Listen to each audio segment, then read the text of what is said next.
Graça e paz, meu amado. Espero que esteja bem. Nós hoje, mais uma vez, extrairemos da Palavra de Deus princípios valiosos para a nossa vida cristã, para a nossa vida prática, garantindo uma boa vida aqui na terra e agradando a Deus que está nos céus. Hoje o texto está em Marcos capítulo 10, versos 46 ao 52, uma história que é registrada também nos livros de Mateus e Lucas, ou seja, nos 3 livros sinóticos, que é a história verídica do cego Bartimeu.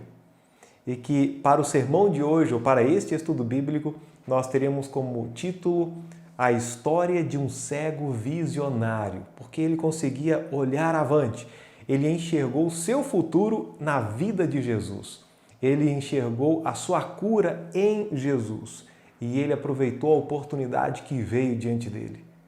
Então, abra comigo a sua Bíblia, acompanhe mais uma vez, Marcos capítulo 10, versos 46 ao 52. Quais lições podemos aprender com essa história? A história onde Jesus cura esse cego. Primeiro ponto, os versos 46 e 47. Eu vou dizer, e por favor preste atenção, aproveite as boas e poucas oportunidades que você terá em toda a sua vida. Aproveite as poucas e boas oportunidades que você terá em toda a sua vida. Algumas oportunidades são únicas, como foi o caso de Bartimeu. Verso 46 e 47. E depois foram para Jericó, e saindo ele de Jericó com seus discípulos e uma grande multidão, Bartimeu, o cego, filho de Timeu, estava sentado junto do caminho mendigando. E, ouvindo que era Jesus de Nazaré, começou a clamar e a dizer: Jesus, filho de Davi, tem misericórdia de mim. Essa era a oportunidade. Jesus estava passando ali pelo caminho. Ele era um homem miserável, ele era um deficiente físico, pobre, que ficava no caminho, mendigava na rua. E Jesus estava passando. E depois ele foi para Jerusalém, ele não tinha outra oportunidade. Ali não era a rota que Jesus fazia semanalmente. Ele tinha que aproveitar aquela chance. E ele a aproveitou muito bem. Tem gente jogando fora a oportunidade principal, que é a oportunidade de ser salvo, de salvação. Pessoas que já sabem exatamente o que fazer, devem se arrepender dos seus pecados, devem virar as costas para o pecado, olhar para a luz que é Jesus e pedir, invocar o nome do Senhor para a salvação. A Bíblia diz: todo aquele que invocar o nome do Senhor será salvo. E a pessoa não invoca porque para crer no Evangelho é necessário também se arrepender dos seus pecados. Arrependei-vos e crede no Evangelho. Essa foi a primeira pregação, o primeiro sermão de Jesus no início do seu ministério. Arrependa-se e crê no Evangelho. Algumas pessoas creem no Evangelho, mas não estão dispostas a se arrependerem dos seus pecados, a pedirem que Jesus as lave, as purifique, lhes dê vida eterna. É necessário. E as pessoas vão prorrogando, vão empurrando com a barriga, vão deixando para depois, e depois pode ser tarde demais. Não brinque com a sua salvação. Se você ainda não é salvo e é apenas um frequentador de igreja, é apenas um religioso evangélico, você está jogando fora a oportunidade. Jesus está passando e chegará um momento que não haverá mais oportunidade para você. A morte estará diante de você e aquela última oportunidade, ela terá se exaurido, ela terá acabado. E você passará uma eternidade separado de Deus num lugar chamado inferno, porque você deixou passar a oportunidade. Talvez você seja salvo e existem muitas oportunidades. A oportunidade de fazer a sua vida valer a pena de verdade, porque tem cristãos que estão vegetando espiritualmente, se arrependeram dos seus pecados, parabéns, invocaram o nome do Senhor Jesus, parabéns, mas pararam no tempo. Não estão cometendo pecados escandalosos, mas não estão fazendo nada para o Senhor Jesus. Estão parados, como uma máquina que está desligada, como um motor que não funciona, como um carro sem gasolina. A Bíblia diz, porque andamos por fé e não por vista, talvez falte fé para que você possa andar e fazer acontecer, fazer sua vida valer a pena. E vida você tem apenas uma para vivê-la para o Senhor Jesus Cristo. Tem gente deixando passar o verdadeiro amor de sua vida. Tá aí a pessoa para você se casar. Aí você com as suas exigências, ou você não se dá conta que é essa pessoa da sua vida, Deus está te dando a oportunidade, você vai deixar passar. Oportunidades que passam. De, às vezes, empreender, é a oportunidade do negócio, é o momento certo, a porta se abriu, mas você não se move. E você perderá essa chance, perderá essa oportunidade. E uma segunda lição que nós aprendemos, ainda no verso 47, é você usar aquilo que você tem para alcançar aquilo que você não tem. Olhe comigo, a Bíblia diz, e ouvindo que era Jesus, clamou, começou a clamar e a dizer, Jesus, filho de Davi, tem misericórdia de mim. Ele ouviu, era Jesus, ótimo, ele tinha audição, ele podia ver, não podia ver, mas ele podia falar. E o que ele fez? Ele começou a gritar e a clamar, Jesus, filho de Davi, tem misericórdia de mim. Ele usou o que ele tinha, o pouco que ele tinha, para alcançar aquilo que ele não tinha. Nós devemos aprender essa lição. Use o pouco que você tem como degrau para alcançar posições maiores, mais elevadas. Você talvez tenha vontade de desenvolver o ministério, fala, não, enquanto eu não fizer meu instituto bíblico, meu seminário, já começa a servir e a discipular um pequeno grupo, ajudando ali, discipulando uma pessoa individualmente, um a um, com aquilo que você já aprendeu, com aquilo que você sabe, e vá crescendo. Use o pouco que você tem para alcançar ou chegar em níveis mais elevados, para poder ver como Bartimeu, ele alcançou o seu milagre. Não espere se casar para começar a servir a Deus. Ou alguns, só depois que eu me aposentar que eu vou usar o meu tempo para Deus. Não espere ter um carro muito bom. Por exemplo, se você precisa de um emprego, tem um carro meia vida, use esse carro e trabalhe com ele como motorista de aplicativo, por exemplo. Aí depois você terá condições de comprar um carro melhor.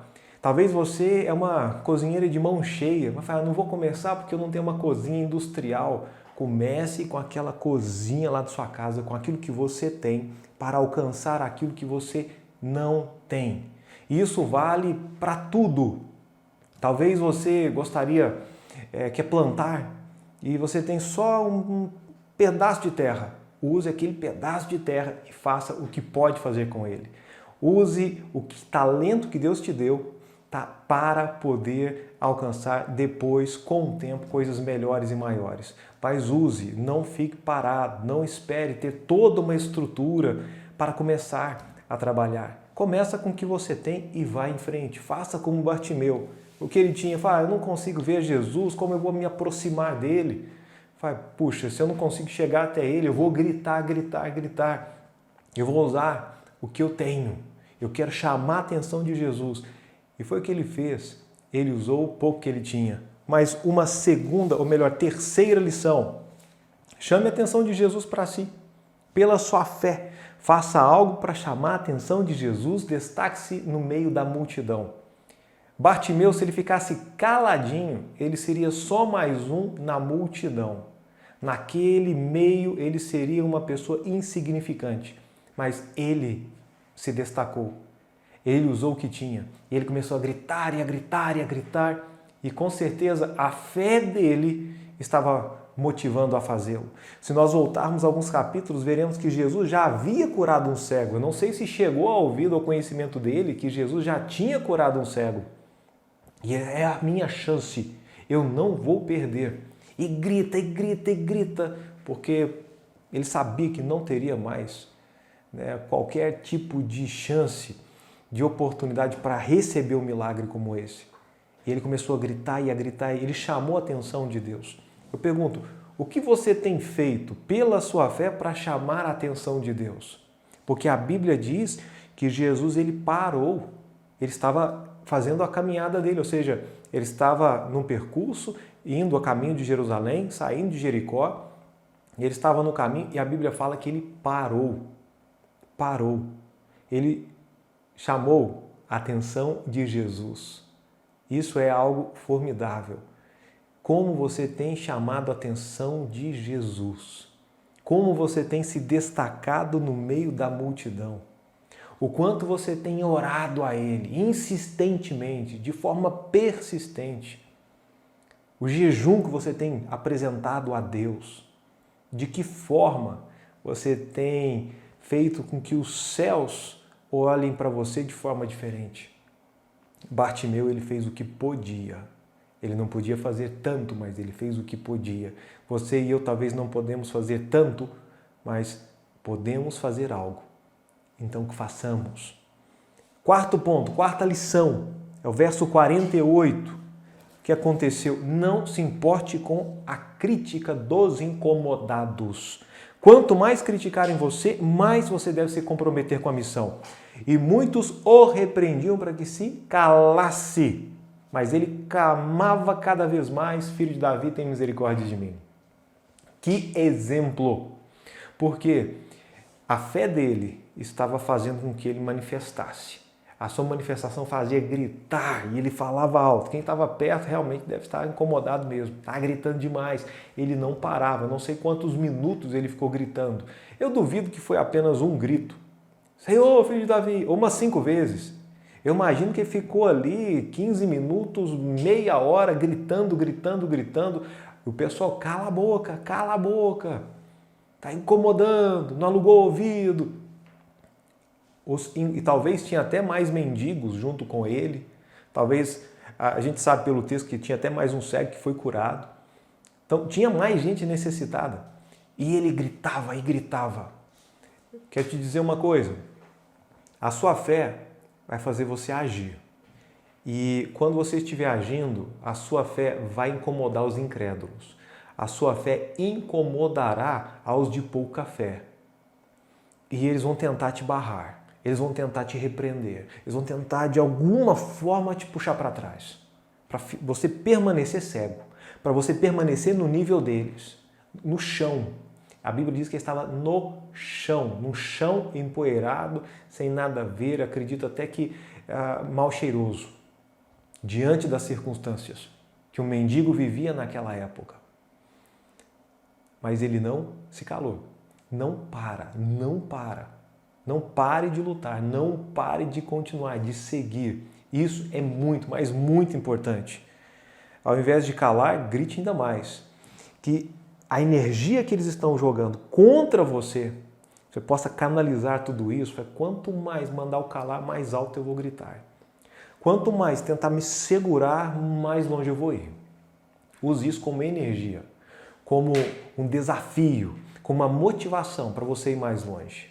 Quando as pessoas começarem a criticá-lo pelo bem que você está fazendo, pela sua vida de fé. Siga em frente. Quinto ponto. Obedeça ao chamado de Jesus, no verso 49. E Jesus disse que o chamassem. A Bíblia diz que ele, parando, disse: manda chamá-lo, por favor. E a Bíblia diz que ele foi até Jesus. Lançando de si a sua capa, levantou-se e foi ter com Jesus. Obedeça ao chamado de Jesus. Jesus está chamando pessoas para a salvação. Chamando pessoas, é o que eu não entendo. A você, meu irmão, você, meu amado. Jesus está chamando para lhe dar uma bênção, para lhe conceder um milagre, para mudar a sua vida, para mudar a sua história, para mudar o seu destino. Você não se levanta. Você continua no chão, no pó, cego. Jesus vem. Não. Jesus disse: vinde a mim, todos que estão cansados e oprimidos, que estão cansados e sobrecarregados. É você que tem que se levantar e ir até Jesus. Faça algo, manifeste uma fé viva. Algumas pessoas falam de Jesus, mas na teoria falam de Jesus, mas com obras mortas. Ou seja, nada fazem. Fica apenas aqui no gogó. Não seja assim. Obedeça ao chamado de Jesus. Talvez Deus chamou ao ministério pastoral, a missões, a ser um evangelista, um professor de escola dominical, a ter um ministério com os homens, a ter um ministério feminino, a ter um ministério com as crianças, a ter um ministério com idosos, com pessoas desfavorecidas ou menos favorecidas da cidade. Existe uma gama de ministérios, de trabalho. E Deus chama e algumas pessoas, não, é muito para mim, eu não consigo, eu não quero, eu tenho pouco tempo. Usa a desculpa que você quiser, mas o que Deus estiver te chamando é para te abençoar. É para usar a sua vida, para fazer a sua vida fazer sentido, para fazer a sua vida valer a pena. Esse cego, ele ouviu o chamado. E você seja, isso aqui é um parêntese que eu abro, porque mandaram chamá-lo. Esses são aqueles que estão chamando pessoas para Jesus. A Bíblia diz, e Jesus parando disse que o chamassem. E o que a igreja deve fazer? Jesus disse para a igreja para que possamos ir por todo mundo, pregando o evangelho a toda criatura. Nós vamos até as pessoas e vamos chamá-las a Jesus. Você tem chamado pessoas a Jesus para que essas pessoas sejam abençoadas, para que essas pessoas recebam o milagre, o principal milagre, o milagre da vida eterna, para que possam enxergar o mundo espiritual. Seja como esses que chamaram, olha, tem bom ânimo, não se desanime, não fica desanimado, anime-se. Jesus mandou te chamar, vai lá, vai agora. A pessoa está triste, está ali com um problema sério, talvez com a família destruída, um casamento arruinado, com um problema sério de saúde, uma pessoa sem esperança, querendo suicídio. Aí você, não, vem cá, tem esperança. Se desanima não, você anima. Eu estou te encorajando, vem, Jesus está te chamando, Jesus tem algo para você. São palavras de vida eterna, são boas novas do Evangelho. Tem muita coisa para aprender nessa passagem.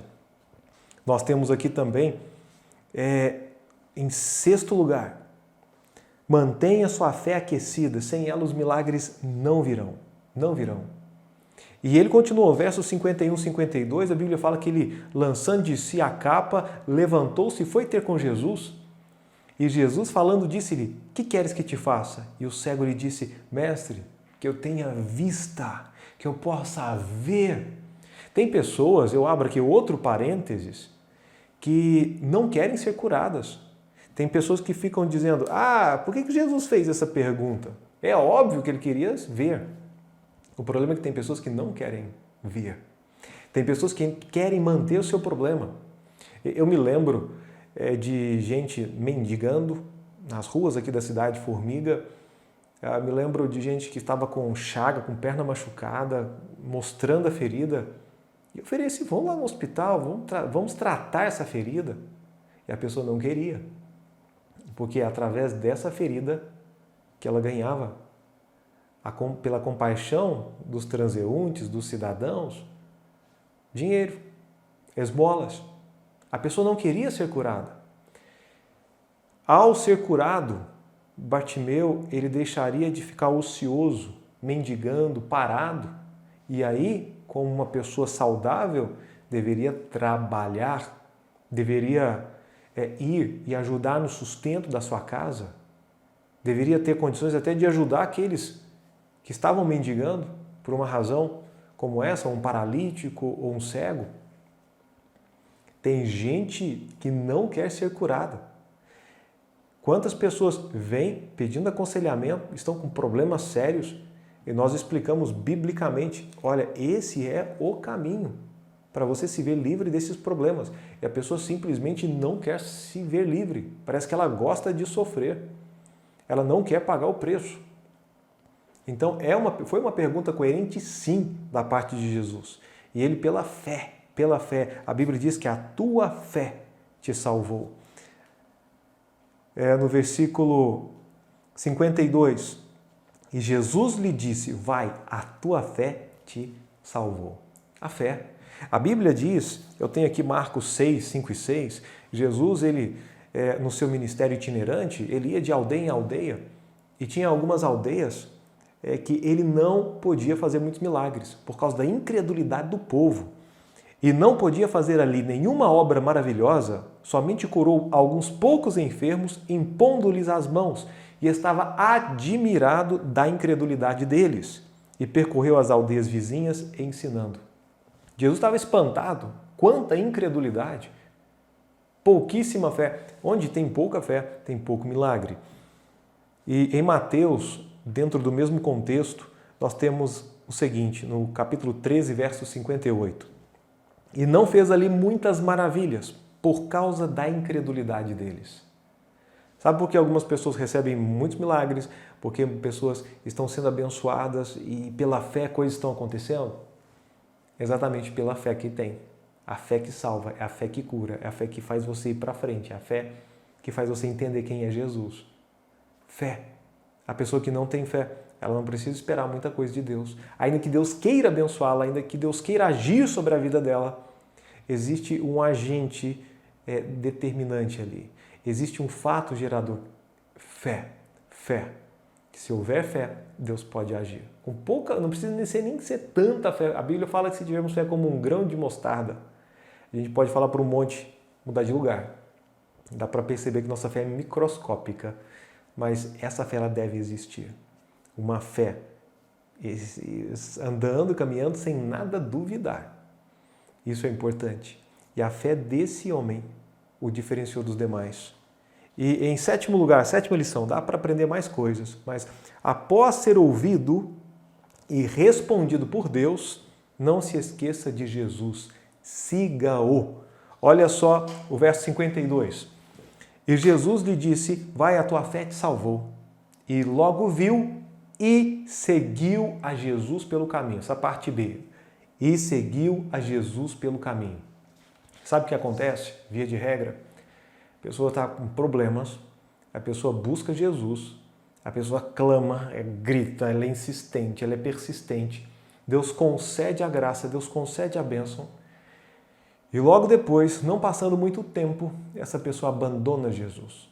Ela se esquece de Jesus. Ela não segue a Jesus. Eu, como pastor, infelizmente, eu me deparo com situações assim. A pessoa pede oração e a gente toma tempo em oração ajudando a pessoa. E aí Deus concede um milagre. Às vezes é uma doença que os médicos já estão desiludidos, tá, sobre a cura dessa doença. É uma doença grave, um câncer, ou uma doença pior. E Deus cura. E passa um tempo, a pessoa até vai para agradecer. Fala, não, eu vou lá e agradeço. Mas questão de tempo vai se esfriando e já não segue mais a Jesus. Ou pessoas que querem, fala, Deus, eu preciso de um emprego, eu preciso de uma esposa, eu estou com um processo na justiça, quando sair, e não segue a Jesus. Pessoas que estavam presas, né, algumas, não, quando eu sair de lá eu vou seguir a Jesus, e saíram e a gente não vê isso acontecendo. Meu amado, siga a Jesus. Quando receber a bênção dele, por gratidão, por amor, siga a Jesus. Até o último dia da sua vida aqui na terra. Siga a Jesus. Esse cego Bartimeu, ex-cego Bartimeu, ele seguiu a Jesus. Eu pergunto a você, e já encerro a reflexão. Como você está? Você tem fé para buscar em Jesus? É um visionário? Pode ver em Jesus o seu futuro? Como você tem agido diante da oportunidade? Tem aproveitado? A sua fé está te fazendo operar obras? Está quietinho, parado? E mais, talvez você já tenha recebido a sua bênção. Eu perguntei hoje, você está andando com Jesus? Está seguindo a Jesus? Servindo no caminho? Temos muitas lições para aprender. E só Deus sabe aquilo que está no seu coração agora. Mas a minha oração, meu pedido ao Senhor é que Deus possa operar na sua vida no potencial que você tem. Ou seja, com todo o seu potencial. E isso para a honra e glória do nosso Senhor Jesus. Vamos orar. Pai, louvado e engrandecido seja o Senhor. Eu peço que o Senhor abençoe e ajuda-nos a sermos como esse homem Bartimeu, que foi visionário, que aproveitou a oportunidade, que não ficou intimidado com a crítica dos incrédulos ou daqueles que tinham menos fé. Que o Senhor nos ajude, Pai, a obedecer o chamado de Jesus. Que o Senhor nos abençoe para que venhamos a segui-lo, que a nossa fé não esmoreça. Que o Senhor abençoe, que a nossa vida seja uma luz e que venhamos a chamar pessoas a Jesus, dizendo, olha, tenha ânimo, se anime. Pai, que sejamos embaixadores do nosso Senhor Jesus. Pai, abençoe, que essa palavra chegue ao coração de cada um e que o Senhor, então, possa abençoar, usando cada irmão como um instrumento, como um vaso, uma ferramenta em suas mãos. Pai, é o que eu peço ao Senhor, em nome de Jesus. Amém.